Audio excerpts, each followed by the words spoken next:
ఓ creature ఉంది క్రీస్తు కంటే ముందు. అంటే క్రీచర్, ఫిష్ అనే క్రీచర్ ఉంది క్రీస్తు అనేవాడి కంటే ముందు. అదేవిధంగా ఆ క్రీచరే చాలా ముందు ఉంది. కాబట్టి ఈ క్రీస్తు స్టోరీ అంతా ఫేకు, నమ్మినోడు పోరం తర్వాత తెలుసు నీకు. అంటే బైబిల్ని అనుసరించే వాళ్ళంతా గుడ్డోళ్ళు, బుర్ర తక్కువ వాళ్ళు. తప్పేంటి? ఇప్పుడు భగవద్గీత, రామ, ఇవి చూడు చూడు మనం ఆల్రెడీ చెప్పాం, గుర్తుపెట్టుకో. ఇవి ఉంటే తప్పేంది అంట. గుడ్ గా ఉండు, GWOD గుడ్, GUDDగా ఉండకు, గుడ్డిగా ఉండకు. ఇప్పుడు నేను సీఎం అని నువ్వు అంటే అందరు నవ్వుతారా నవ్వరా? నేను సీఎం అన్న కూడా నవ్వుతారు. ఎందుకని? అబద్ధం కాబట్టి. అలాగే ఎవడ పడితే ఆయన కుక్కను కొట్టినట్టు కొడితే వాడు నేను గాడ్, నమ్మకపోతే రాడ్ అంటే వాడిని మ్యాడ్ అనరా? అని నమ్మమని కొంపల దగ్గరికి వస్తే కదా. నిన్న ఆడెవడో ఎక్కడో సభ పెట్టి ఇప్పుడు వాడేదో ఆడి శవం గురించి ఆడు చెప్పుకుంటే పర్లేదు, ఆడి వ్యాపారం వాడు కనకదుర్గమ్మని కామెడీ చేశాడు, మన వాళ్ళు వెళ్ళి ఉతికారేశారు. అదే తప్పు కదా.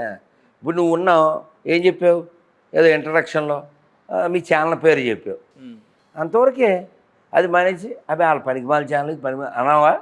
అనకూడదు కదా, అనం కదా. అట్లా మనం ఎందుకు వ్యతిరేకిస్తామంటే పోని వాడిది పిచ్చి భక్తే లేకపోతే ఆడిది పిచ్చి మాత్రమే, కానీ వాడు వ్యక్తిగతంగా చేసుకుంటే మనకేం ప్రాబ్లం లేదు. వాడు వచ్చి కాపీ పేస్ట్ చేస్తాడు, వాడు వచ్చి మాది కరెక్ట్ మీది తప్పు అంటాడు. మరి పేరు రాంబాబు, రాముడిని వ్యతిరేకిస్తాడు. పేరు సాంబశివ, శివుడిని వ్యతిరేకిస్తాడు. అందుకని ఆ పిచ్చి మతం ఈ భూమికి దరిద్రం, మనకు అక్కర్లేదు అంతే. దీనికైనా కామెంట్లు వస్తాయి చూడు, అది పేరు ఉండదు. ఎందుకు పేరు ఉండదు? ఎందుకు ఉండదు? అని మనకే పుట్టాడు కాబట్టి. ఐడెంటిటీ ఉండదా? వాళ్ళకి ఐడెంటిటీ ఏంటి? వాళ్ళకి ఐడియా ఉండదు, వాళ్ళకి మెదడే ఉండదు కదా నాన్న. నిన్న ఆడెవడో ఫోన్ చేశాడు, అరే ఒరే తురే అన్నాడు. ఏం పేరు అన్నాను? ప్రవీణ్ అన్నాడు. మీ నాన్న పేరు అన్నాను. మీ నాన్న పేరు అన్నాడు. మా నాన్నగారి పేరు సత్యనారాయణ అన్నాను. మీ నాన్న పేరు చెప్పాను. 10 సార్లు అడిగితే ఎప్పటికో కష్టపడి అంజయ్య అన్నాడు. పక్కన వాళ్ళతో చెప్పాను కష్టపడి. మరి కష్టపడితే నా నాన్న పేరు ఊరికి వచ్చేద్దాం అనుకుంటే ఏంటి? వాళ్ళతో అడగడం పోనీ ఎవరన్నా. కాబట్టి ఆ నైతికత లేని ఎదవల్ని పెంచేదే క్రైస్తవం. నీతి ఉందా చూపించుకోవాలి. నీతి ఉందా? నీతి కదా ప్రయారిటీ ఏంటి చెప్పు. నేను చెప్తున్నాను అన్న, నీతికి ఎట్లా బతకాలనో బైబిల్ చదివిన తర్వాతనే ఒక సాధారణ మనిషి తెలుసుకుంటాడు. నేను గతంలో పెద్ద తాగుబోతుని, అమ్మాయిలతో తిరుగుతుండే, లేదంటే క్రిమినల్ కేసులు ఉన్నాయి, నేను వాంటెడ్ లిస్ట్లో నా పేరు ఉంది, నేను ఎప్పుడైతే బైబిల్ని అనుసరించినో చాలా నీతిగా మారిపోయినా అంటారు వాళ్ళు. అమ్మ విని విని వామిటింగ్ వస్తుందన్న. సేమ్ స్టోరీ, సేమ్ కథ, పత్తి ఎద్దవా కాదు. ఇప్పుడు ఒక్క జోక్ చెప్తాను. ఇప్పుడు ప్రపంచంలో వైన్కి ఫేమస్ కంట్రీస్ ఏవి? ఇండియా అయితే కాదు కదా. ఇండియా అయితే కాదు, పక్క దేశాలు. ఆ పక్క దేశాల్లో ఏ మతం వెళ్తాయి కదా, క్రైస్తవమే ఎక్కువ ఉంది. ఆలోచించు. ఇప్పుడు ఎవడైనా ఇక్కడ లోకల్గా తాగుబోతోడి దగ్గరికి వెళ్ళి లోకల్దే ఒకటి తీసుకొచ్చి ఫారిన్ తీసుకొస్తే ఏది తీసుకుంటాడు? లోకల్. ఎందుకు తీసుకుంటాడు? ఫారిన్ అంటే ఎక్కువ కిక్కు. ఎందుకని? వాళ్ళు ఆ విషయంలో తోపులు కాబట్టి. అంటే క్రైస్తవం అనేది వైన్కి ఇంపార్టెన్స్ ఇస్తుంది, డివైన్కి కాదు. వైన్లో వాళ్ళు తోపులు కాబట్టి ఫారిన్ బ్రాండర్ అంటే వీడు వెంటనే అది పడిచి వచ్చేస్తాడు. అవునా? తాగుతా నీ అబ్బా తాగుతాను సాంగ్ వేసుకుంటూ వచ్చేస్తాడు. అవునా? కాదు కాదు, నువ్వు ఇప్పుడు ఏం చెప్పావు? అట్రాక్షన్ అవుతున్నారు ప్రజలని మీరు అంటున్నారు. వాళ్ళు ఏమంటారు అంటే వీళ్ళు సనాతన ధర్మం పేరు మీద గతంలో ఉన్న మనవాద సంస్కృతి సాంప్రదాయాన్ని మళ్ళీ తీసుకొస్తారు ఈ వ్యక్తులు అనేది వాళ్ళ వాదన. కాదన్నా, ఏది ఒక దళితుల్ని గుళ్ళోకి రానివ్వరు, గిరిజనుల్ని తాకరు, ఒక మనుషుల్ని ముట్టుకోరు. ఉదాహరణకు బొచ్చ చెప్తారు వీళ్ళు. ఏమని? చిన్నజీఆర్ స్వామి లాంటి వాళ్ళు కూడా ఒక మనుషుల్ని తాకరు. లేదంటే నిన్నగాక మొన్న ఇప్పుడు మెట్రోపాలిటన్ సిటీ లాంటి ప్రాంతాలలో కూడా అంటే ఈ కులాల పేరు మీద, మతాల పేరు మీద ఇంకా గొడవలు జరుగుతున్నాయి. ఇప్పుడు ఒక మాట చెప్పు. ఇప్పుడు మనువాదం అంటే తెలుసా? మను అంటే మనుష్యుల యొక్క సృష్టికర్త. మను అనే పదం నుంచే మనుష్యులని వచ్చింది. ఇదంతా పుట్టింది అదేనా? మనువు అనే ఋషి నుంచే మనుష్యులు పుట్టారు. అందువల్ల మన మనుషులు అన్న కారణం మనువు. మనువాదం అంటే మన అందరి వాదం. వాళ్ళు ఏదో మనుషులు కాని వాళ్ళు అలా మాట్లాడాలి. మనువాదాన్ని వ్యతిరేకిస్తున్నాం అంటే అది మనిషి కాదేమో, మనకు తెలియదు. మనం గమనించాల్సింది ఏమిటంటే అందరి లోపల ఒకే ఆత్మ ఉంది, అందరూ ఒక మూలం నుంచే వచ్చారు అని సనాతన ధర్మం చెప్తుంది. కాబట్టి సర్వే జన సుఖినో భవంతు. ఇక మతం లేదు, ఇక్కడ కులం లేదు, ప్రాంతం లేదు. నువ్వు పాస్టర్తో ఒక ముల్లాతో చెప్పించు ఈ మాట. అల్లాని నమ్మపోయినా పర్లేదు, యేసుని నమ్మపోయినా పర్లేదు, అందరూ బాగుండాలి చెప్పను. కానీ వాళ్ళు యేసుని నమ్మాలే, ఈ యేసు బైబిల్ని ఒక ప్రచారం చేయాలి. నీ పుస్తకం ఇప్పుడు ఏదో ఆ బుక్ ఏది ఇగో. ఇప్పుడు బైబిల్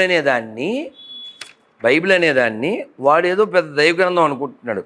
కానీ స్పష్టంగా ఖురాన్లో ఏం చెప్పారంటే బైబిల్ని తొక్కినారు గురించి నాతో చదివించకండి. లాస్ట్ టైం నేను దాన్ని చదవలేకపోయినా ఇవి నేనే చదువుతాయి. మరి మీరు అందులో అనువాదం అట్లా చేసిరో మరి ఏంది నిజంగా బైబిల్ ఇప్పుడు మన సొంతం ఏముంటుందన్నా నేను చదవలేదు. మన సొంతం ఏముండదు, మీరు చెక్ చేసుకోండి లేదా గూగుల్ తల్లిని అడగండి. ఖురాన్లో బైబిల్ గురించి ఏం చెప్పారంటే బైబిల్ అన్నిసా అని చాప్టర్లో అన్నిసా ఖురాన్ 47-48 బైబిల్ ప్రజలారా మీరు ఖురాన్ విశ్వసించండి, క్రీస్తును అల్లాహకు భాగస్వాములుగా చేసేవారు ఎంతో ఘోరమైన అబద్ధాన్ని కల్పించారనమాట. అది ఎంతో తీవ్రమైన పాపపు మాట. అబ్రహం సంతతి కొంతమంది మా గ్రంథాన్ని విశ్వసించడం లేదు, అట్టి వారిని నరకాగ్నిలో వేస్తాము. మా ఆయతులు నిరాకరించినటువంటి వారిని మేము నరకాగ్నిలో వేస్తాము. ఇంకా వారి చర్మం కాలి కరిగిపోయినప్పుడల్లా దాని స్థానంలో కొత్త చర్మం సృష్టించి వారి శిక్షను బాగా రుచి చూసేటట్లు చేస్తాము. 153-162 వరకు. యూదులు మేము మేరీ కుమారుడైన క్రీస్తును సిలువేసి చంపాము అని అన్నారు. వారు ఆయన్ని సిలువపై ఎక్కించను లేదు, వారు ఆయన్ని చంపను లేదు, ఆయన అప్పుడు చావను లేదు, తిరిగి లేవను లేదు. అది అంతా ఒట్టి అబద్ధం. According to Bible trash. దాన్ని ఫాలో అయ్యేవాడు only ash. They are working for cash. దెబ్బకి స్మాష్. ఇప్పుడు ఈ మతం మారినోడు ఎవడైతే ఉన్నాడో వాడు హిందువే కాబట్టి వాడు ఎవరితో గొడవ పడుతున్నాడు. విపి రెడ్డి అని ఒక పాస్టర్ ఉన్నాడు, తెలుసు కదా. అతను ఒక్క నిజాయితీగా ఒక మాట చెప్పాడు. ఏమని? మనం హిందువులం కాబట్టి హిందుత్వం నుంచి మారి ఇటు వచ్చాము, హిందువులు ఇళ్ళకి మతం మారండి మన పార్టీలో చేరమని అంటున్నాం, పాకిస్తాన్ వెళ్ళి చెప్పగలమా అన్నాడు కదా. నేను పాకిస్తాన్ ఎందుకు పాతబస్తీకి వెళ్ళనని చెప్తాను. ఒక అక్కెళ్ళింది తెలుసా నీకు? వీడియోస్ ఉంటాయి. అక్కెళ్ళింది వెళ్ళి వాడు రక్తం కాచాడు, వాడు రక్తం కాచాడంటే ఈవిడ రక్తం గారిపించి పంపించారు. ఈవిడ రక్తం చూసింది కళ్ళతో. అంటే వాడి రక్తం కదా, ఆవిడ రక్తమే చూసింది. రక్తం చూపించి పంపించారు. కాబట్టి నేనేమంటా అంటే అసలు ఎడారి మతాలు దరిద్రం ప్రపంచానికి. ఒకటి శాంతి మతం అబద్ధం, ఇంకోటి ప్రేమ మతం కూడా అబద్ధం. అవి రెండూ శాంతి ప్రేమ మతాలు అయితే వాళ్ళు ఆయుధాలు తయారు చేయకూడదు. ఏంటి ఆయుధాలు తయారు చేయకూడదు? ఎందుకంటే ఇద్దరు ఒక మూలం నుంచే కదా వచ్చారు. మీ పెద్దనాన్నగారు అబ్బాయి నువ్వు సేమ్ అదే ఇంటి పేరు కదా, మీరు కొట్టుకోకూడదు. అబ్రహం సంతతి కదా, అబ్రహం మూలం కదా. కాబట్టి మీకు ఆయుధాలు ఎందుకు అంటే మీ శాంతి మతం అబద్ధం, ప్రేమ మతం అబద్ధం. కాబట్టి ఈ రెండు మతాలు ప్రపంచానికి ప్రమాదం, భారతదేశానికి అవసరం లేదు, దరిద్రం. మీరు పొద్దున్న లేస్తే బైబిల్ అబద్ధం, ఖురాన్ అబద్ధం. నేను అంటలే, నిజం చెప్తున్నా. ఓకే, నిజం. నీది ఏం చొక్కా? ఏం కలర్ అది? Blue colour. మరి నిజంగా చెప్పాను. గాలి బొక్కల చొక్కా అనలేదు కదా, బ్లూ చొక్కా అనే అన్నాను నేను. మరి అందులో తప్పే ఉంది. చెప్పు. అంటే మీరు పొద్దున్న లేస్తే అవేర్నెస్ చేసే ప్రోగ్రామ్ చేస్తున్నారు, కానీ అవుతుందా అయ్యే పనైనా? చర్చిలు లేకుండా లేదంటే బైబిల్ని గుర్తుపెట్టుకో, చర్చిలు అన్నీ ఉంటాయి, అవన్నీ కొన్ని రోజుల తర్వాత దేవాలయాలు అయిపోతాయి. ఎందుకంటే ఇతర దేశాల్లో చూడు, నీకు ఆల్రెడీ ఇదివరకు కూడా మనం ఇంటర్వ్యూలో మాట్లాడుకున్నాం. కావాలంటే నెట్లో కొట్టు, చర్చ్ ఫర్ సేల్ కొట్టు, ఏమొస్తుంది? 1,00,000 చర్చిలు రెడీగా ఉన్నాయి. ఎందుకని? ఎవరు రావట్లేదు అమ్మకానికి. అంత ముందంతా నమ్మకం నమ్మకం నమ్మకం, ఇప్పుడు అమ్మకం అమ్మకం అమ్మకం. ఇప్పుడు అమ్మకం మీద ఉన్నారు. దాన్ని నమ్మకం పని అవ్వట్లే, ఎవరు రావట్లే. మొన్న ఎవరో జర్మనీ నుంచో ఎక్కడి నుంచో ఫోన్ చేశారు.